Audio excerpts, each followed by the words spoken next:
Have you ever wondered how to color feathers with pencils? Well, today I'm going to explain how to do just that while keeping the lovely texture and lighting you see on birds. And stick around to the end for a bonus tip and to see how to color the other bird features. Today's colors will be listed in the video description so you can copy this color palette. Also, this coloring page is a digital download, so I'll put the link to it in the video description for you as well, so you can color along with me. Let's jump right in with the first step. Number 1, block out shadows. Each feather is a unique individual on a bird. They move different directions, have their own special shape, and each of them have their own shadows. So the first step is to block out those shadows gently with a dark pencil. I prefer to use 2 dark colors for a rich hue. Since the feathers are a brown color palette today, I use a dark blue for the darkest shadows. Blue is the opposite of brown, or the complementary color, so it's the opposite on the color wheel. When you use opposite colors in shadows, it makes for a lovely, rich, dark tone with lots of depth.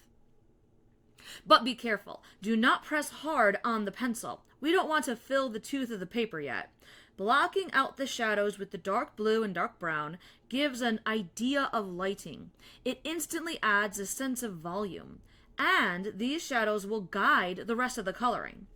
For feathers, apply the pencil in strokes or small dashes. Feathers are textured with individual strands. These pencil strokes will give a nice textured look to each feather. Step number 2, fill in medium and light colors.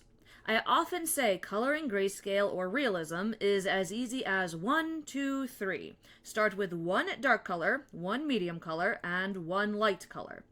Those are the main colors in your palette, and you can expand your hues from there. The dark color goes over the darkest shadows, the medium color goes over the medium shadows, and the lightest color goes over the lightest areas or the white of the paper.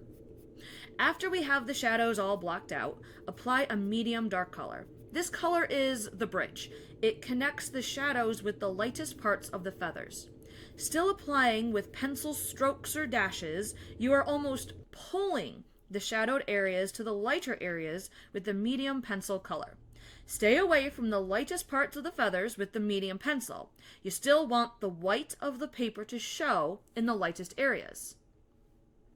After the medium pencil has been used, then take your lightest color and cover the lightest parts of each feather, still putting down the pencil color in dashes to keep a feel of the texture. What about you? Do you start your color palette with a dark, medium, and light of a certain color, or do you have a different way to plan your color palette? Leave a comment, let me know. Step number 3, layer colors in strokes. Okay, now we're going to repeat. We are layering our colors gently. This will help all those colors slowly blend together without losing the texture of each individual feather. It's a cycle of layering, dark, medium, and light. With each layer, we'll fill the tooth of the paper and the hues smooth out to a nice finish. This is the step that can take the longest. That's okay. Enjoy the opportunity to get lost in the layers of colors. This is the part of coloring I find most relaxing.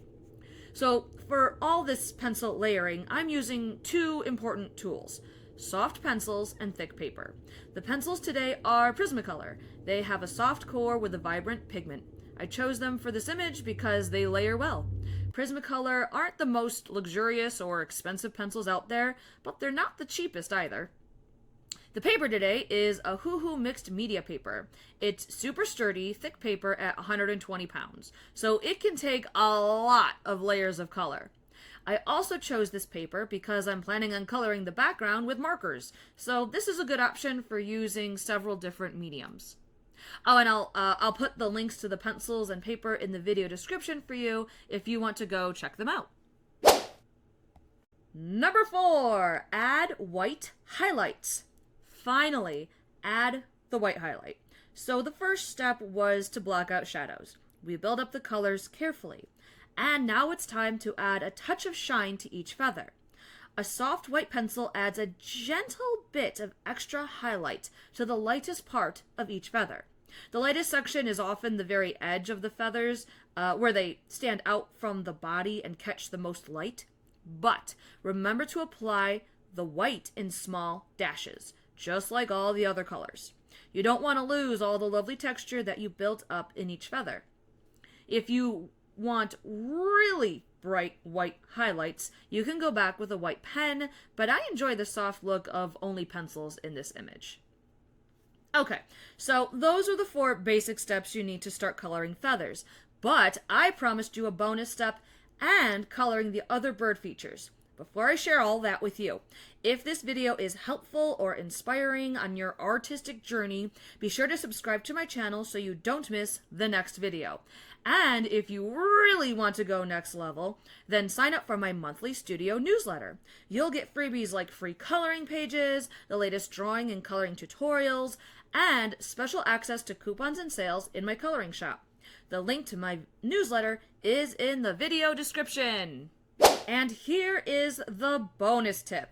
Go back with the dark pencil for crisp shadows. Yep, just when you thought you were done with that extra dark pencil, you use it one last time.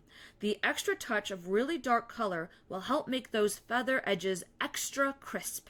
In some areas, you don't have to apply the extra dark in every shadow, just a few for a dramatic effect. Remember, if you use a complementary color in this darkest shadow, it will create a lovely, rich appearance.